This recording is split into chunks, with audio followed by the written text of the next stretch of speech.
Je souhaitais agrandir ma petite collection de jeux vidéo et pour cela j'ai déniché une petite Wii d'une valeur de 8€. Mais alors où est le loup? Eh bien c'est ce que nous allons découvrir dans cette vidéo et je ne pouvais pas laisser passer cette opportunité de vous faire voir plein de petits faits surprenants et intéressants dans l'informatique à travers cette petite Wii. Bonjour à tous, j'espère que vous allez bien, que vous avez la pêche et la forme, et aujourd'hui sur cette chaîne YouTube qui traite principalement de développement informatique et plus particulièrement de développement de jeux vidéo, aujourd'hui nous allons prendre la liberté de nous intéresser à la Nintendo Wii. En effet, dans cette vidéo, on va s'intéresser à cette console pour en apprendre un petit peu plus sur le jailbreak, le breaking, également les risques liés à ces deux termes, ou encore bien sûr à comment faire face dans une situation que l'on peut retrouver dans plein de cas dans l'informatique, et dans d'autres cas pour comment répondre à certains soucis que l'on va rencontrer sur cette console, avec une méthodologie de travail nous permettant d'apprendre en partant de zéro avec vraiment aucune connaissance en matière de jailbreak de Wii, en matière de modification de cette console, etc. Allez, je vous propose sans plus tarder de faire le topo de cette console. J'ai donc acquis une console Nintendo Wii d'une valeur de 8$.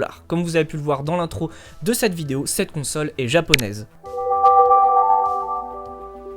Cela va bien sûr nous poser un énorme souci en tant que joueur français pour pouvoir faire tourner des jeux français, parce qu'à l'époque la Nintendo Wii était une console zonée. Qu'est-ce que peut bien être le zonage? C'est simplement une technique qu'appliquaient les constructeurs de consoles qui commencent à disparaître de nos jours. Avec ceci ils avaient un contrôle économique, un contrôle sur la sortie des jeux, parce que les jeux japonais sortaient parfois plus tôt que les jeux européens, etc.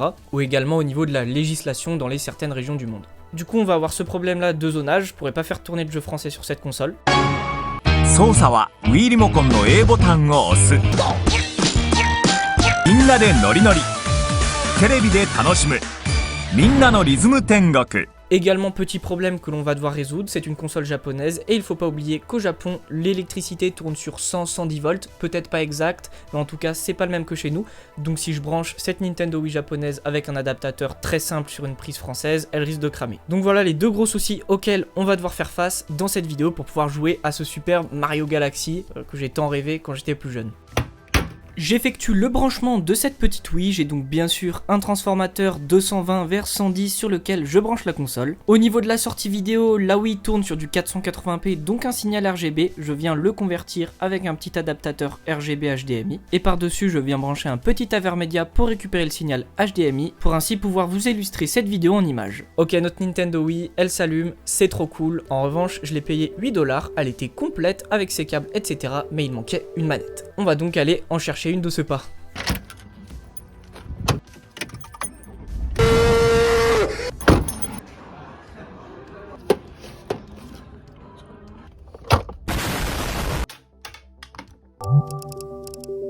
Let's go, ça marche, et nous on a beaucoup de chance parce que cette Nintendo Wii étant zonée pour les jeux, elle ne l'est pas pour les manettes, donc je peux l'utiliser avec une manette totalement française, et ça c'est top.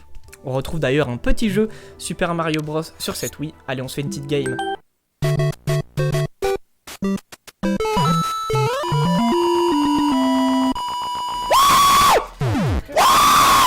Ok, ça c'est top, on a réussi à brancher notre Wii correctement, acheter une manette, ça fonctionne, c'est top, même jouer à un petit jeu Mario.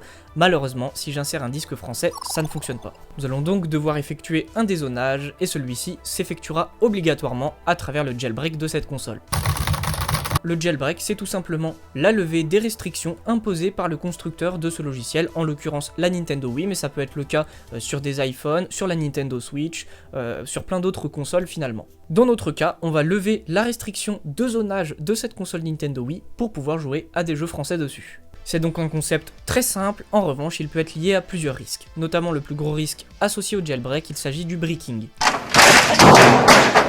Avec le jailbreak, si on fait n'importe quoi, on peut installer des mauvais programmes et totalement détruire notre console. Et bien sûr, le jailbreak va faire sauter la garantie de votre console et peut aussi être illégal si vous installez ensuite des jeux copiés dessus. À la boulette. En revanche, pour notre Nintendo Wii, ce n'est pas la même chose, puisque les services online n'existent plus. Cette console a plus de 15 ans, donc au niveau de la garantie, il n'y en a juste plus. Et de mon côté, les jeux que je souhaite faire tourner dessus, je les possède en physique, donc pas de souci au niveau de l'illégalité du piratage. Le seul souci auquel on peut donc faire face, c'est le breaking. Il va donc falloir être vigilant lors de l'installation du jailbreak. Et pour installer le jailbreak sur cette Nintendo Wii, on va avoir besoin d'une petite carte SD. Allez, on va chercher ça, let's go.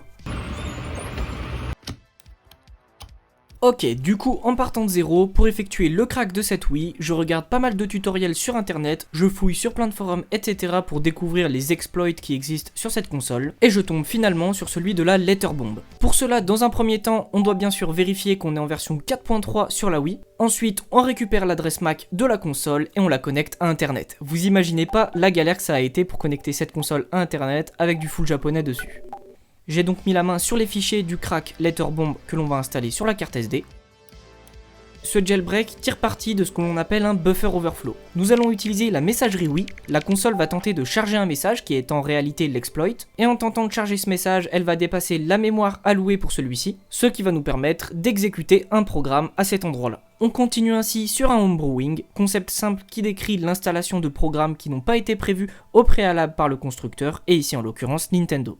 Pour effectuer ce jailbreak en ayant zéro connaissance, je vais donc devoir appliquer la même méthode de travail que je fais lorsque je crée des jeux vidéo ou que je réponds à certains soucis avec mon ordi. Donc on garde toujours en tête qu'en informatique, pour en apprendre le plus possible, avec un petit peu de curiosité, on fouille sur internet, on regarde des tutoriels, on lit des articles, et on se fait ensuite un avis sur le problème auquel on est confronté. Le jailbreak de la Wii étant objectivement facile, j'ai simplement à exécuter un programme qui va installer tous les packages. En plus, on a énormément de chance, certains programmes nous proposent même d'éviter le bricking. En effet, on va effectuer une sauvegarde totale du système de la Wii, que l'on va pouvoir stocker sur un ordinateur ou un disque dur externe. Comme ça, si on a le moindre souci plus tard, on a juste à insérer une nouvelle clé USB avec les programmes et réinstaller le système de la Wii. Le jailbreak étant maintenant totalement installé, on va pouvoir aller dans le boot menu de la Wii pour pouvoir retirer les sécurités de zonage concernant les jeux Wii et les jeux GameCube. Même en ayant jailbreaké notre Wii, on ne va pas pouvoir lire les disques depuis le channel disque de cette console. On sera donc malheureusement obligé de lancer les jeux français depuis un programme installé avec le homebrew de ce crack. Perso, ça ne pose pas de soucis, ça se lance vraiment très facilement. On met notre jeu Mario Galaxy, et attention, est-ce que ça va fonctionner cette fois? On lance le programme et le jeu. Launch game, hop, est-ce que ça va work? Allez.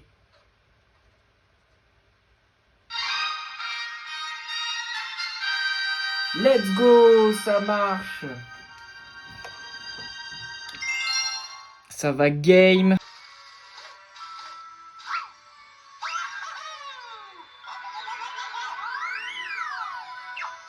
Let's go, ça a fonctionné, on a donc réussi à lancer un jeu français sur cette console japonaise. Le défi a donc été validé et donc avec un petit peu de recherche, on a réussi à dézoner cette console Wii et jouer à des jeux français dessus. Ainsi, si vous faites comme moi et que vous regardez régulièrement les petits sites de petites annonces comme Le Bon Coin, Vinted, etc.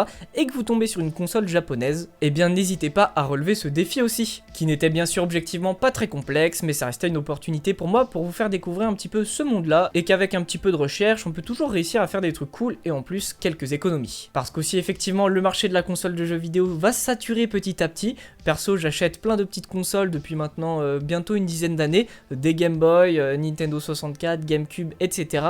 Et on voit vraiment les prix flamber à un rythme hallucinant. Et la Nintendo Wii restant actuellement une des consoles les meilleures du marché, c'est toujours intéressant de s'y intéresser. N'hésitez pas à regarder cette vidéo de Conquerax qui nous parle un petit peu du marché du rétro gaming, de la console de jeu, du jeu vidéo en général et qui sature de plus en plus. Donc voilà, j'espère que cette vidéo qui cette fois-ci ne parle pas vraiment de développement de jeux vidéo mais qui s'intéresse encore une fois à cet univers, on aura décortiqué cette console Nintendo Wii et moi de mon côté je vais me faire mon Mario Galaxy et j'ai d'ailleurs déjà acheté le 2 pour me le faire ensuite. Je ne vous invite bien sûr pas à télécharger de jeux piratés etc, c'est pour ça que je ne voulais pas montrer dans cette vidéo. De mon côté j'adore avoir les jeux en physique pour en faire ma petite collection. C'est ce qui va donc conclure cette vidéo. Si vous l'avez aimé, n'hésitez pas à liker, commenter celle-ci, n'hésitez pas à partager aussi mon contenu et encore une fois sur cette chaîne je vous propose plein de contenu sur tout ce qui gravite autour du jeu vidéo, du développement de jeux, etc. Allez, bonne continuation à vous et puis nous on se retrouve pour de prochaines vidéos. Bye bye tout le monde, allez, ciao!